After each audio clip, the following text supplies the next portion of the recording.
The show will begin momentarily. Everyone, please stay in your seats.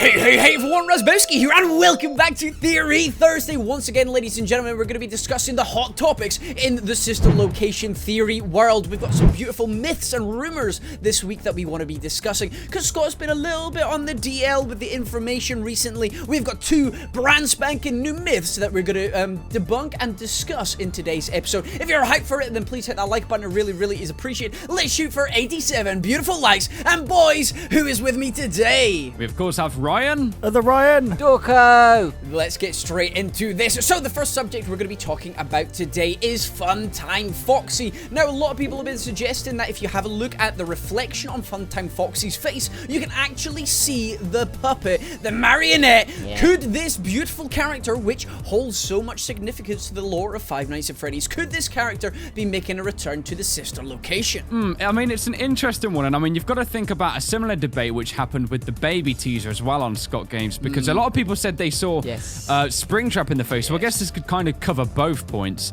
Now, the problem with humans, and this is an actual thing that scientists have discovered as well, is that, for example, if out of the corner of your eye you see something move which is a bit unusual, you will automatically try and associate that, for example, with a face or something familiar. And I think, because obviously we've got all these distorted kind of like shapes, and of course the reflection's distorted as well, we're trying to make sense of what might possibly be like just reflected in the model itself. And so I think it's people looking for that, and when they see the association with the different colors, they kind of think, yeah, it must be something like that, because Scott, we know, is a sneaky man, and he might be trying to do that. But you know, it's a bit of a difficult one, because a lot of people said as well they saw the puppet in FNAF 4, and it turns out we didn't actually see much of him in the actual night system. Yeah, I agree. I think, you know, Scott, he's created a community in which everyone looks for the small details, and I think that's gone a little bit too far nowadays, because everyone's looking for something in the weirdest of places, I'll say. Like, for example, if Scott wants to show us something that may be hidden in the shadows, he'll do it in such a way where it's not actually impossible to see it, if you know what I mean. For example, this whole puppet, it just looks like it's just distortedness, and anyone who makes it out to be the puppet is just, I know they want to believe that it's the puppet. It's absolutely, like and that's what I mean with the whole, like I said, with Scott making up the lore and an amazing story with so much mystery. It's turned us all into detectives, but I think that we've gone a bit too far with the detective work, in honesty. As you were saying, Scott's teasers, if he does hide something in it, like in the darkness or whatever, that we brighten the image up, then it is quite clear to see something's there. We actually saw that for the puppet's official reveal. It was a very dark image. We brightened that bad boy up, and Prize Corner was there with this brand new character. And I think, again, we're associating what we perceive to be something, and we want to see these new characters. We're looking for every single little detail, and I think it comes back to the fact that Scott's been very quiet recently.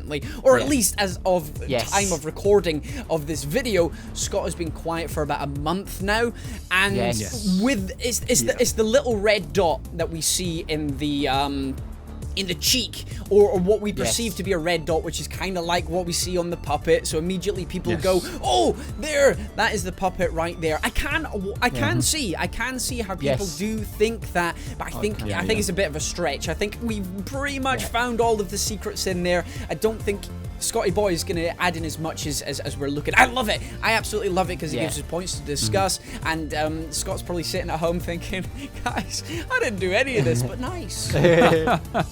You can't, like Ryan said, we turned into detectives. You can't blame us, really. No. In the past, what Scott's done in the past with his teasers, you can't really blame us, because in some of the other trailers as well, he does like do little hints to things as well. Do you remember the FNAF 2 trailer, for example? Where we saw a tiny bit of BB, but he didn't show all of it, and everyone was speculating that. But I don't think it's the puppet. I think it's too weird. Why would you see a reflection of the puppet's face stretched out on the arm, like on the face? It just doesn't make any sense why the puppet would be there and why it would be like on the reflection of the art the face like that. Absolutely. Like it's another thing as well. It's like, I think Scott wouldn't really want to pull away from the fact he's introducing possibly the most important new animatronics to the newest game. Yeah. Like, why would he... Like, he wouldn't want to make these small things because at the end of the day, I think the new characters are the kind of... the meat and potatoes, I guess you could say. It's what you want to see from this image. It's the most striking point. He doesn't want to do these little things. I think once we're kind of associated with these characters a bit more, then we may see some kind of Easter egg in some form or fashion. But, yeah, I think he probably wants our attention to be fixated on the new characters, analyze those guys before going back to the older games, because, you know, he would have called this FNAF 5, I think, rather than Sister Location. Shows a bit of branching out. It's a Sister Location, so I wouldn't even want Scott to bring back old characters. Do you know what I mean? Well, like, I mean, we are getting like Freddy and Foxy in there, so they're going to be significant in some ways. But yeah, I know what you mean. They're not going to bring back Springtrap or the Puppet or Balloon Boy, even though there are Balloon Boy-esque characters in there.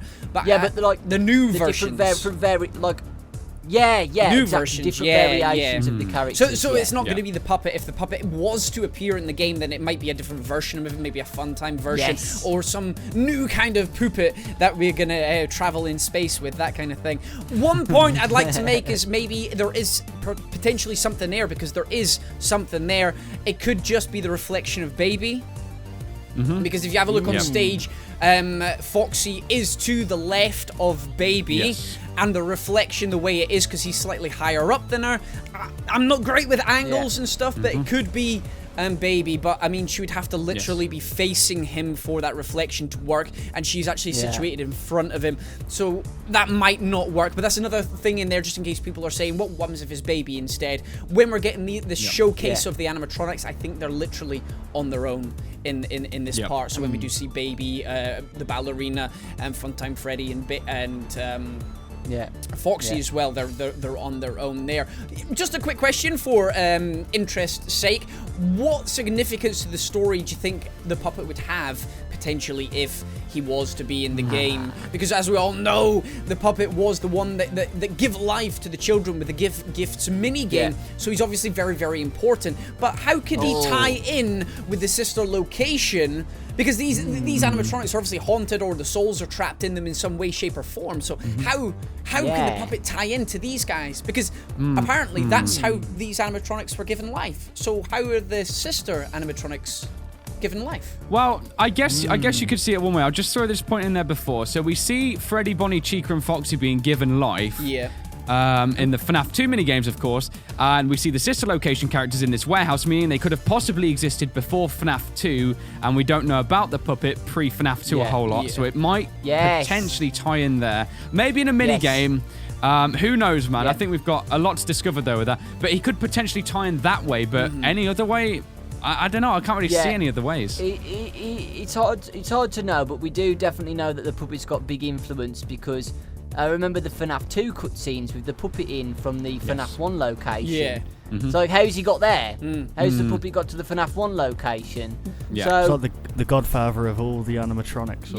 Exactly. Well, you need to see how Baby and Ballora and that have got their life. Like, if he's sticking to the lore of the whole games that we've already seen and know and love, then he's got to somehow clear that up, which is going to be very interesting to see. I think that's another reason why people are saying, we think the marionette or the puppet or whatever you want to call him is potentially in Funtime Foxy's face, but it was just an interesting thing to bring up.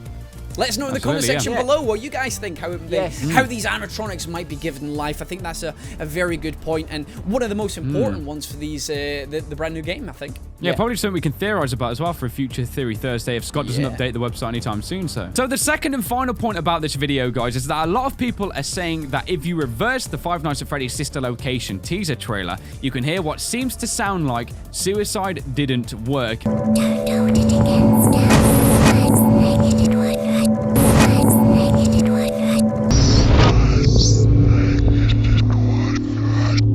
And on the surface, when you think about that, it might make sense because these guys say things like, don't hold it against us, you don't know what we've been through, so they're clearly not in the best of mindsets. They're not very positive. There's a lot of negativity surrounding these guys, so why people would hear suicide didn't work, I guess, would make sense. But at the same time, it seems a little bit too secretive. We had this discussion as well with the FNAF 2 trailer and like a song in the background, but it still seems a bit kind of much. I think when you go this far with a Scott trailer, I think this one you're analysing maybe a tad too much. But guys, what do you think on this as well? To be fair, I think it's going back to the whole detective thing again. I think I'm not sure why people think like it. Obviously, you just said in FNAF 2 it says Mike kill all, and like people were thinking the guy's called Mike. But I don't know. In order to do that, Scott has got to be first of all, he's got to master the English language backwards and forwards. He's got to know what to say to sound like it backwards, and then afterwards he's got to. I don't know. It's just I feel like we're looking too deeply into this, like we've said before. Yeah. If Scott wanted to do something, he would purposely have the animatronic say something backwards. Yes. Then so that we can then play it back, and then it will be forwards. But I don't think he would, put something in English forwards to then be reversed. That's also sounds like a satanic flipping Beatles song or whatever. Yeah. Well, no, it goes back to Five Nights at Freddy's 4, how you had the jargon, the jarbled, or the mixed-up phone call. Remember, there was everybody thought was mangled static noise, but it turned out to be the FNAF 1 phone call. It was in the nights, which is a prime example of what you were suggesting there, that Scott, as an Easter egg, popped that in, and then we reversed it, and we found out it was the original phone call.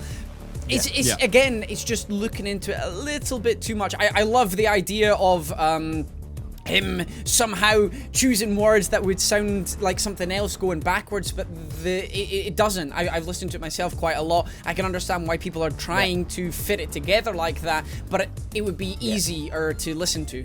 It's too garbled and mixed up. We would have played a clip at the start of this so you guys can hear it for yourself in case you haven't, but let us know what your thoughts of it down in the comment section below are. But I think we're stretching a little bit too far.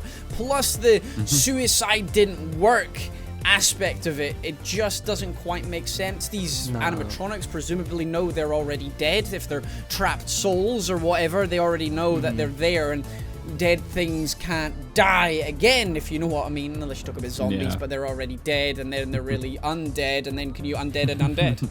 It's just a coincidence. I think people are believing it more because this FNAF trailer the music was made by someone who's been made it's been composed for him specifically. And the voice acting has been specifically told to say. But it's just a coincidence. Like that backwards could have said like chicken tikka masala or something, and it's just something it's just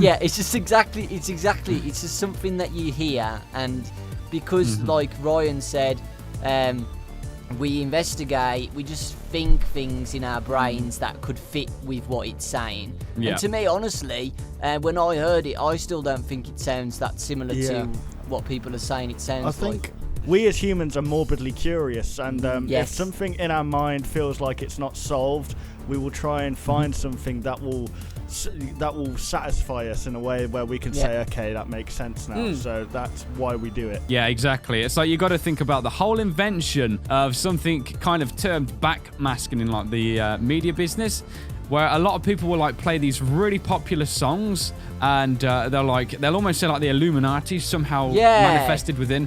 And it's like the problem is when they give you this song and they say, okay, listen to this backwards, they give you the words that they think they get already, so you're reading them and making sense. But if they just gave you that in reverse and said, what does that say? There's no way you're going to get the exact same. If you gave that to 1,000 people, not everyone would get it right. I mean, you might struggle to get the same one out of 1,000, but I think what it's a case of is once the kind of seed is planted, it will grow. And it's with a mystery, especially with FNAF, because that's all literally the definition of mystery in the gaming industry at the moment. It's definitely very apparent when it comes to that. It's very interesting that people come to these conclusions. I love the creativity of the community, and the as we were saying, the whole detective work in a whole is absolutely fantastic. But the strange thing is that this has only recently come out. I think it was last week, where it was like 3 weeks ago, and everybody right now people have been probably reversing it for ages. I remember as soon as we did our top 10 things you missed, or our first 30 Thursday, people were saying reverse it. If that was the case, this would have come out weeks ago. If it was something every single person could hear, and it was an obvious thing, then it would come out quickly. Again, with FNAF 4, going back to that phone call was reversed real quick, like within the second day. So it would have become news more. It would have come quicker, if you know what I'm saying. Yeah. But it's cool. I like it. Well, there we go, ladies and gentlemen. That was another Theory Thursday with a beautiful Quad Squad. It is so good, as always, to discuss these fan theories, these myths, etc. on the Five Nights at Freddy's Sister Location. If you have one of your own, pop it down in the comment section below. I think either next week or maybe the week after, depending on Scott's plan, we're going to do a big fan theory extravaganza. So get those bad boys in. Thank you all so much for the submissions so far. We do read as many of them as we can, so thank you very much for them. Drop a like if you did enjoy today's video, and remember to check out the boys' channels. They will all be in the description below. But either way, guys, I've been Razzbowski. These have been the beautiful boys as always, and you are beautiful. We love you. Like, for real. Bye, guys.